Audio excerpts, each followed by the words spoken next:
পড়বেন আলহামদুলিল্লাহি রাব্বিল আলামিন একবার কমপক্ষে, মানে প্রথমে আল্লাহর প্রশংসা করবেন, তারপর একবার দরুদ পড়বেন আল্লাহুম্মা সাল্লি আলা মুহাম্মাদ ওয়া সাল্লিম, তারপর হাত তুলে দোয়া শুরু করবেন।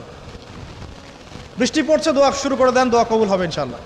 আজান দিয়েছে, আজান এবং একামতের মাঝখানের সময়টা আছে, এই সময়টা কাজে লাগান, দোয়া কবুল হবে ইনশাআল্লাহ। নামাজে দাঁড়িয়েছেন, সেজদায় গিয়েছেন, সেজদায় দোয়া করেন, দোয়া কবুল হবে ইনশাআল্লাহ। প্রশ্ন করে অনেকে যে ভাই সেজদায় কি বাংলায় দোয়া করা যাবে? হ্যাঁ যাবে, যদি আপনার নামাজটা নফল নামাজ হয়। কোন নামাজ হয়? ফরজ নামাজে করবেন না, নফল নামাজে করতে পারেন ইনশাআল্লাহ।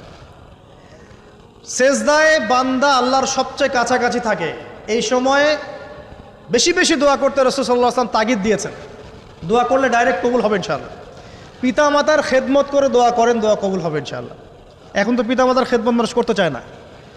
এটা সেই যুগ যে যুগে পিতা মাতার সাথে দাস দাসীর মতো আচরণ করা হয়।